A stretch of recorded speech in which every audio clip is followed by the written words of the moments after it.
we often have the sense that those who sort of protect their convictions, that is the best thing you could do. But that is actually hopelessness. If you close off your convictions to the possibility of them actually being effectuated and put into effect, then you're in a bad place.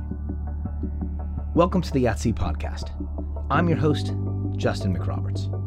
My guest on this episode is actually my first two-time guest, author Micheal Weir. During season 1, Micheal shared his unique angle on not just the idea of politics, but the human practice of politics. As someone who's lived and worked in Washington, D.C. with the women and men who often end up characterized as either heroes or demons and not much in between, Micheal sees the human interplay and the redemptive arc of American politics. His book, aptly entitled Reclaiming Hope, hadn't hit shelves last time we talked, and I think it possesses a pretty intriguing corner of the public conversation this side of the 2016 election. For that reason, and many more, I thought it was time for something of a check-in with Micheal Weir. Check it out. So, last time we talked a little while ago during not much has happened, really, since I feel like it's been real slow, man. A lot of smooth sailing. Everything has gone really according to plan. Wow. Exactly what we expected. It's exactly what everyone expected. If there was a plan, it's a diabolical one. I want to kind of dive right in and use it. It's sort of like a check-in, and want to talk about the book that's out and how people are responding to it. But one of the starting places I want to jump off on is like things happening now that resonate with or kind of have a connection to bits of the conversation we had before. And you did a great job of talking about the sort of increasing volatility in relationships between people on one side or the other of the political spectrum, or theoretically the one side or the other. I'm not so sure I buy the whole one side or the other thing in general, but folks who are Republicans don't want their kids to marry Democrats. Folks who are Democrats don't want their kids to marry. Well, and then there's this other tension. So I want to talk about that again. So like the way you see that playing itself out now. I want to talk about the political tension or the anger, the frustration with the press, because today or yesterday, I think it might have been yesterday, maybe it was this morning. There was a reporter who in Montana was literally picked up off the ground and slammed to the ground by a congressional nominee. And it's not just that it happened that I find interesting and compelling and really strange and sad. It's the defense of that action by a lot of folks who basically come down to saying, well, he kind of deserved it because he's a member of the press. Right. You and I both have friends who are journalists. I'm a fan of journalism. You're a fan of journalism as a discipline. Can you talk a little bit about what you've seen and the sort of talk about like a place in which there's increasing tension between people in the political world? I mean, this sort of, it's almost as if you have to choose sides now, or not have to. You're being sort of like backed into a corner to try to choose sides now about like, are you for the press or are you against the press? Which is such a strange question to have to ask. Can you talk a little about your experience? I'm not looking for answers, but like, what are you seeing? Like the people you're talking to, what are your experiences like around that odd new development? All right. So,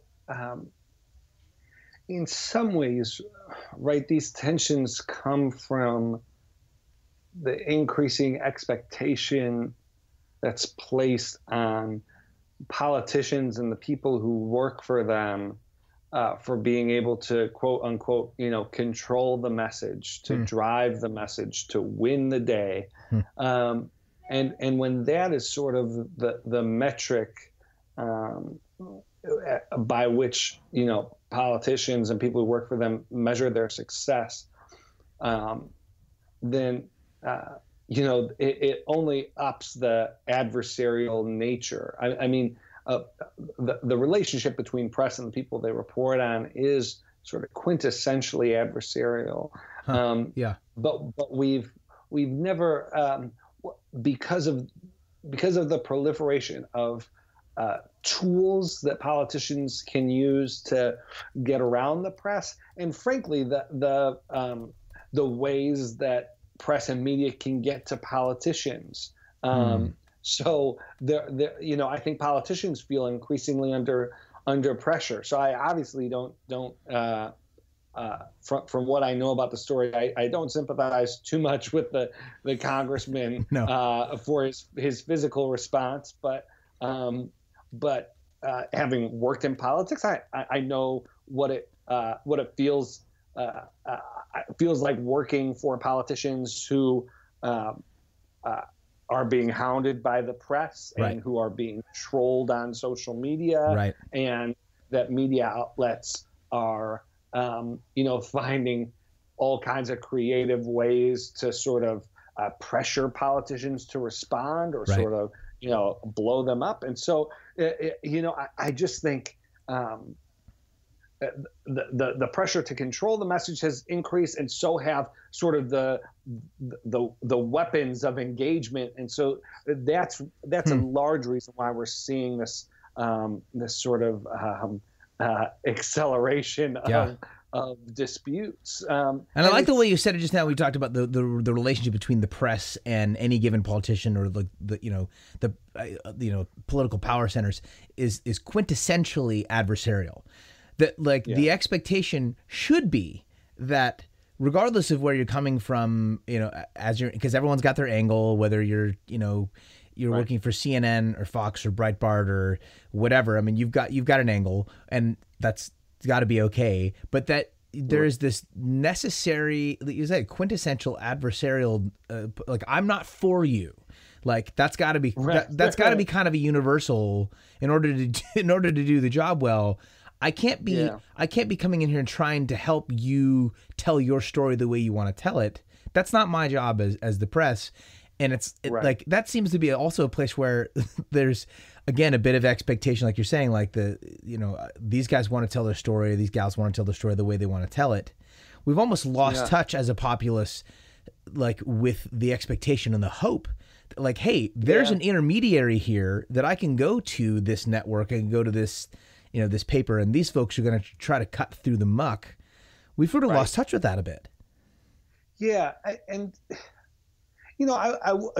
think all of that is true, and I think that is, in this moment, a lot of emphasis should be placed on that. I mean, I think much of the journalism from the Washington Post and New York Times over the last 10 to 14 days, especially, has been astounding, and has really restored a lot of my confidence in the value of the press, which was always there. But it's, all I mean to say is it's been an amazing couple of weeks for those institutions. Yes. I do want to say though, there has to be a middle ground between, particularly when we're talking about interpreting politicians' words and that kind of thing. There has to be a middle ground between, it's not reporters' job to necessarily give the benefit of the doubt, but I will say, and maybe it's because reporters are expected to react and respond and drive clicks more than ever before, but I also see plenty of circumstances of journalists interpreting politicians' words and conveying them in like the least sympathetic way, and sort of conveying sort of the worst possible interpretation of what could have been said. And so, for instance, and this is a controversial example, but I want to use it because it is controversial. It's important to get this stuff right. Ben Carson was quoted on a radio show yesterday, and many of the tweets said, from esteemed reporters with blue check marks next to their name. The tweet was the tweet. Their tweets were, Ben Carson says poverty is a state of mind, and if you look at the transcript of the remarks, he actually speaks to the material aspects of poverty, and then he says, "But I also think it's a matter. It's a state of mind as well." He says sort of, if people, and I'm paraphrasing here just to be clear, but he basically makes a point that if people are going to be frivolous with resources, it doesn't, to a certain extent, if they get an extra $50, they're just going to be frivolous with that extra $50. Now, you could talk about the ways in which that sort of mentality has been used to justify cutting the social safety net, right. and doing things that I don't support. But the idea that we need to take shortcuts in that debate to just say, Ben Carson doesn't think poverty is about not having money or resources. He thinks it's a psychological issue. Then conservatives see that, and it undermines their trust in journalism because they read the transcript or they see Fox News. The other example, which I won't, everyone saw the Pope photo. Well, as people who actually report on the Vatican know, that when the Pope takes photos, his face is off. He doesn't like smiling in sort of canned photo ops. So his photo with President Obama was very much the same, and yet there were all these memes coming out about how it was a message. The Pope was unhappy to deal with the president and his family. Yeah. And then what Fox News and Breitbart are able to do is show Pope Francis's photo with President Obama and show that it's the same, and see, look, the media is out to really get your guy. And my case is there's enough legitimate stuff to get to critique President Trump on. We don't have to make things up. No, we don't have to exaggerate. And in fact, the more you make up, the more you actually, like you're saying, you give folks a doorway to say, well, okay, you're illegitimate in your critique, so it doesn't matter if you lie this one time. It really doesn't matter. Like you give me a foothold to sort of discount your witness entirely. That's exactly right. Yeah, so again, we talked about this sort of adversarial nature of parties, and we've talked about the adversarial nature of reporters or of the press in relationship to politics, and that adversarial relationship it's not new per se, but it does seem like in the lead up to, and particularly since the election of Donald Trump, that something is somewhat different. That there is sort of this is my take, and you tell me what you think. Like, there is a kind of a permission, maybe, to give in to that frustration, to give in to maybe the lesser responses to, like, I have an enemy, or I have someone who's adversarial. I have someone who sees things differently than I do, even dramatically different, black and white kind of different. And then, and what I do with that ends up being the predominant question. And there's almost a permission, it seems, to like give into that, and that's perfectly okay now. That seems a little bit new, and it kind of goes to that sort of the biblical teaching around, like, it's what comes out of a person that actually makes them unclean. That, like, hey, like, I get that you have these feelings. Hey, I get it that this reporter was coming and he was asking questions and you've answered it 35 times, and but what you do with that, then that's actually definitive. And it seems like part of what's new is to say that it doesn't matter what's coming out of you, particularly when it comes to anger, that everyth's justified by the danger or the threat of what's happening on the other side, whether it's immigrants or Democrats or Republicans or the media. That's right. Our hearts are prone to rationalization, and that is true, I think, generally. But there are areas of life that I think offer more concentrated and sort of pervasive opportunities to rationalize, and politics is absolutely one of those, because politics is supposed to be oriented towards what's good and what's just and what's helping people, that people believe that if their ends are right, then that justifies the means. And Mm-hmm. a big theme of my book, a big theme of is that for Christians that is not the case. It shouldn't be the case in our society at all. That even if you're able to win in the short term through deception and manipulation, both of yourself and of voters, that in the long term, what you actually end up doing is undermining our processes and our institutions generally, and I think undermining the trust and the relationship that you yourself have with those you're influencing. You get to that in a really specific way in the book, which I've loved, and I love seeing folks respond to it. And we're going to talk about like you seeing people respond to the book in a little bit. But there's this great quote, this kind of I feel it was a key moment in the book for someone like me, when you said Christians can't protest for their religious freedom one day and then protest against a mosque opening up down the street the next.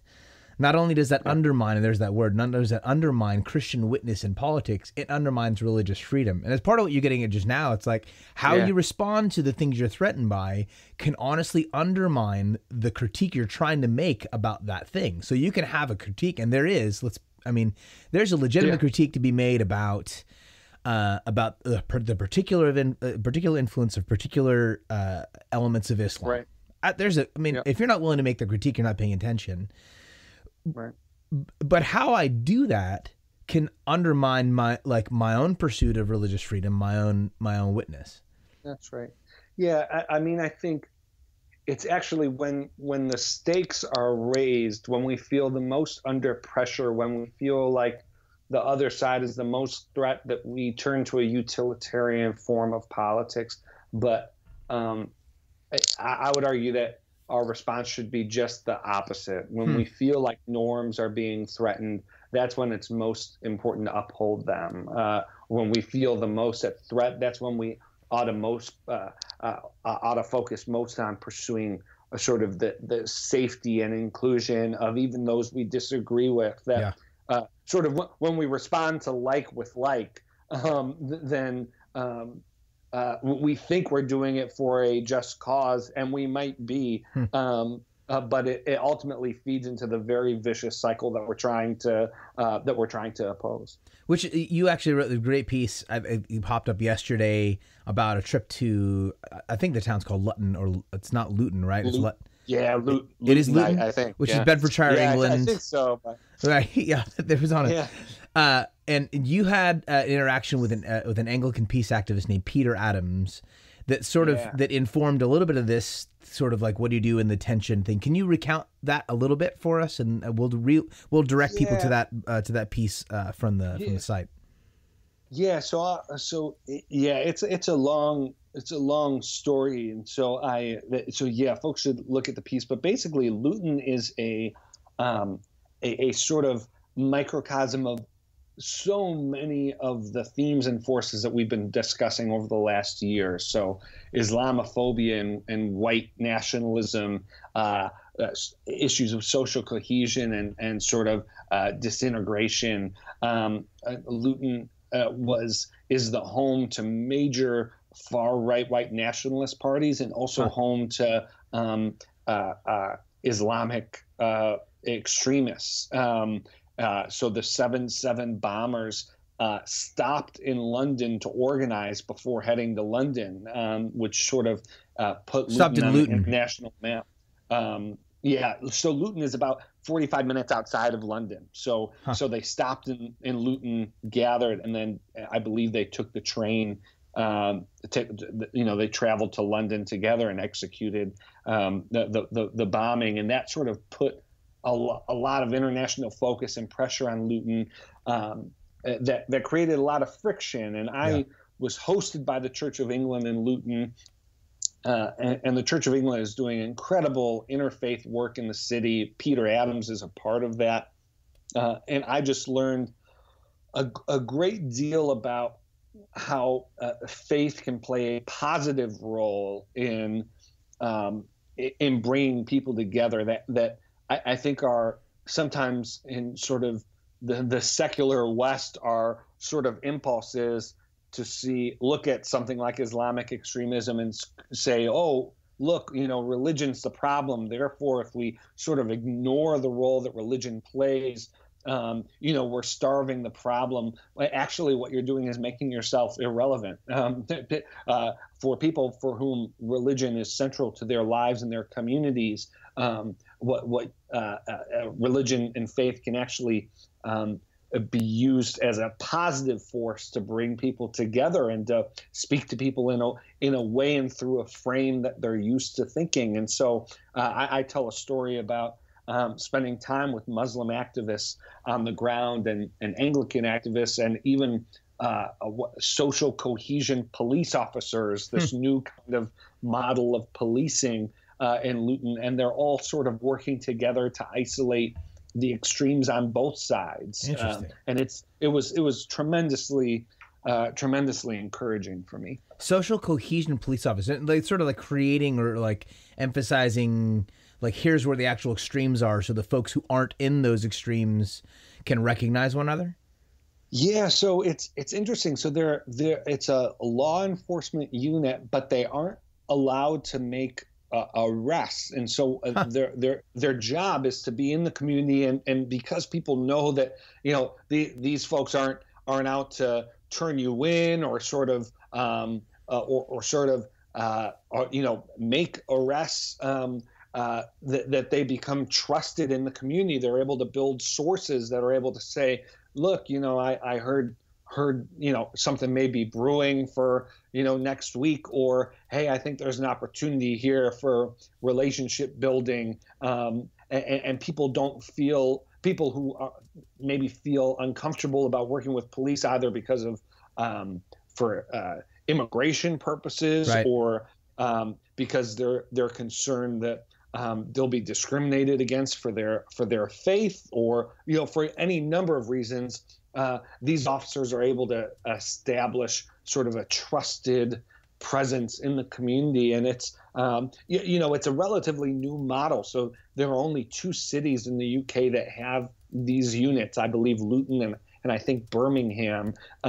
So much more research and testing needs to be done, but it's from my limited experience, being there for a bit, it was a promising model, and they were just really just being able to watch them interact with community members of different faiths and different backgrounds.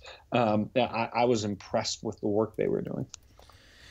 So your book is in the world. It is in people's hearts and minds. It is floating around. It's on bookshelves. Yeah. I mean, last we talked, it wasn't doing that. It was sort of the tail end of the process. And there's this really incredible truth when it comes to like the making of art, that it's never really done. Like you can finish the book in one way, but then like the way an artist friend of mine named Lauren Van Duren puts it, she talks about, she makes these pieces that are interactive, like by nature. So she'll make a piece and then she'll hang a pen either on it or inside it, and invite people to come and like write on it or respond in some way. And so it's constantly, and I feel like really good art does that in some way, where it's like, like you can listen to the new Kendrick record, that's fine, but that's not really what the Kendrick record is about. It's actually about what it's drawing out of you.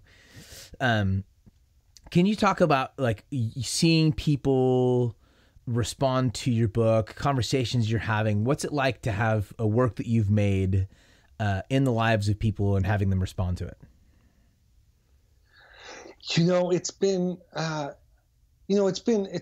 incredible to hear from different people. I mean, right. So initially you pretty much just hear, particularly before it's out and published, and you just have sort of advanced copies, you hear from sort of people, and that's great because you know them and respect their opinion. But it's a different experience hearing from people you've never heard of before, who had never heard of you before, seeing someone write about the book, or maybe even just seeing in a store, and it touching them in a way, or speaking to where they are and how they feel, or even if they disagree strongly with sections of the book, just the ability to have it's just a wonderful and in some ways, it's a humbling, and I mean that in the most fundamental sense, humbling experience to have your ideas out there where I'm still thinking about them, but like that product is out there. I don't know who has it, and I just have to trust God to use it how He wills, right? Like my job in some ways is done with the book, and so it's been the book released 3 days before the inaugural, and we're now 130 or something days into a presidency that has been destabilizing for a lot of folks, even those who approve of the president. It's like nothing they've ever seen before, and that's why they like it. And so it's been interesting to see the book and people interact with the book in this environment in a way that I think is fitting. As we talked about last time, one of my hopes for the book was to walk people through. I think a lot of, there are books about politics that frankly are from people who have no experience in politics. Yeah, and quite a bit. They'll write about various ideas, but readers understand that, well, the rubber's never hit the road with these ideas. And my hope with the book was to take people through what I went through in politics and see it up close and in an honest way with sort of the ups and downs, the grittiness of it, and emerge on the other side of that still with hope. So my, Reclaiming Hope is different than sort of other sort of political memoirs that are sort of, young idealist comes to Washington and, leaves as a cynic. That wasn't my story. And now is a time where I think we need to be honest and realistic about our political challenges, and have that drive us to engage rather than disengage, to participate rather than withdraw, and to do so with hope. And from what I'm hearing from readers, that's what the book is helping many of them to do. Does it make you want to write another book? Does it, like, do you come through this process like? Are you in that phase yet where you're sort of deeper into the thing? You're sort of past the I have to get done and be finished with this ridiculous process phase, the relief of like, I can't believe I did that, and now you're listening to people respond and engage. Does it make you want to continue to do that? What's that like? Yeah, I enjoyed the writing process. Obviously, there were times when I had writer's block, and when I doubted the project, but I overall I really enjoyed the process, and I have we cut out a lot from the first book to keep it focused and to say what I thought was the core message of that book, and I'm thinking through I have some other ideas that I think need a bit more workshopping, and I want to test them out, kind of like I did with Reclaiming Hope. Sort of test them out on the road and make sure that it's what I'm thinking matches reality. But I do hope to write more in the future. If you got a few more minutes here, I'd love to do two things to land the plane. Does that work for you? Let's do it. Yeah. Okay, great. One of the things I'll do with a lot of my guests is I'll do sort of this establishing a bit of a lexicon, and I'll sort of like I'll sort of lay some words on the table, and instead of asking you to define the word, again, it's more like this, like, what does the word draw out of you? And so like I'll set it up for you and say, like, what does it mean to be, and I'll give you kind of a short list, and just vamp on, like, for you specifically and personally. We'll start with this. Like, what does it mean for you to be a Democrat? Yeah, I think what it means to me to be a Democrat is to be looking to have those voices that are often not heard represented in our politics, and having their interest advanced. I think it means, especially now, this is, I think, what needs to be at the core of the Democratic Party. It means a a commitment to basic proceduralism and the idea that government can work and can function and can serve the public. Democrats often lose debates for the simple reason that when your answer is yes, but that's a lot more difficult to convey than just no. And so, but if the party is earnest and open and truly inclusive, that's my Democratic Party, and that's a party that I think can succeed. So let's broaden that and say, what does it mean for you personally? What does it mean to be political? Yeah, so much to say here. I think it's to be both concerned and engaged in some way with the welfare of the community in which you've been planted. I think sometimes what it does not mean to me is that you must be consumed with politics all of the time, that you have to think politics is ultimate, but to be political or to think politically is to be concerned with how systems and cultures and societies are shaped to the advantage or disadvantage of those who inhabit it. What does it mean to be pro-life? Yeah, well, these terms are so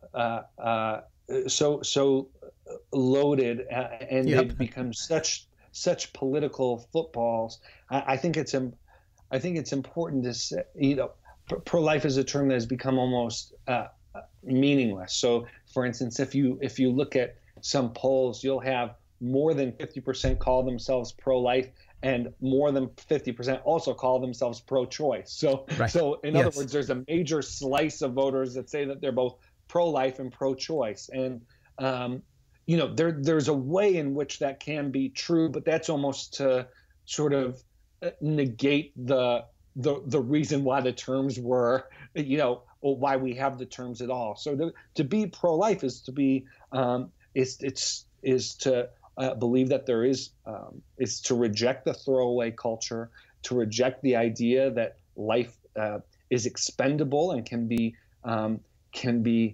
dismissed out of convenience. I think for me, it includes not just sort of questions around the legality of abortion, but also the sort of social systems and material systems that make it more or less likely that women will feel as though abortion is a more necessary or a reasonable option. And so, but what I don't want to do is sort of there's a lot of to be pro-life. I don't draw strong lines around exactly what legal parameters you have to put around it, but to sort of dismiss, to say, oh, I'm pro-life because I support, food stamps. That's a contortion of the language that you're really just trying to navigate around the core issue. What does it mean to be a Bills fan?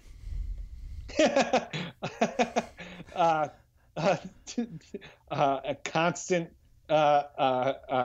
state of hopeful melancholia. That's so good.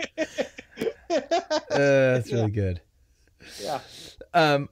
This is how I'd love to wrap it up. The title of your book and the tone of your book is deeply hopeful, and which is, I think, just because you were in the mix, and because, like you said, there are lots and lots of commentary about the political system and politics and blah, blah, blah, that's written by folks who really don't have any experiential notion. There's no empirical knowledge. It's just stuff they've seen on television or they're just sort of extrapolating from their own responses to responses of people who are responding to things that actually happened.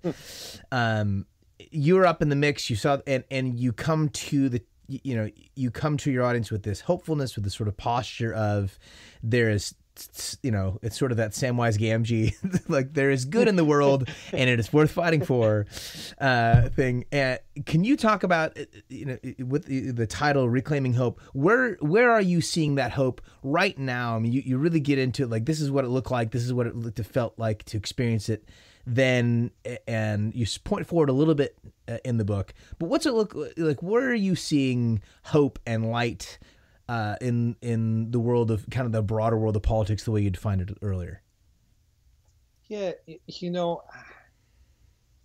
I'm seeing it in folks who have convictions, but have decided that their convictions matter most when they're actually in the arena, when they're actually rubbing up against those who disagree and against the systems and processes that can actually put their ideas into effect. In other words, it's I think we often have the sense that those who sort of protect their convictions, that is the best thing you could do, but that is actually hopelessness. If you close off your convictions to the possibility of them actually being effectuated, put into effect, then you're in a bad place. But I see people like Van Jones. I see people like John Kasich. I see people like Justin Giboney, the co-founder of the AND campaign. And just, not to be, but, I've just heard from so many people responding to my book and to the broader sort of political changes, say, I'm not content to sit on the sidelines. I'm going to try and be faithful and steward the influence God has given me. And maybe I won't always know the right step to take. But I have a responsibility to my neighbors and to the truth to be in the fray. And I get a lot of, when people are in the fray, it opens up possibilities that would be closed otherwise. And to me, that is, God can use that for his purposes in a way that if you stay at home and if you're sort of scared of faltering, that is a form of hopelessness. That is a form of despair. That's really good. Michael, thank you so much again for your time. Appreciate the check-in.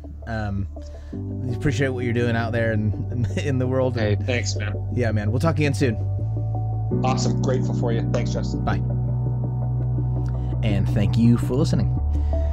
You can follow along with the conversation that Michael is facilitating at Twitter and Facebook by just searching his name, Michael Wear, and that's Wear.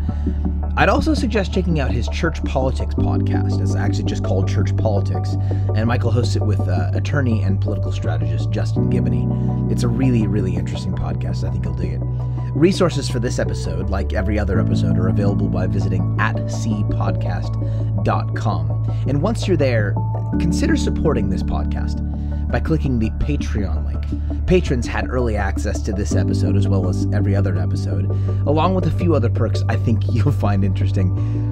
Until next time.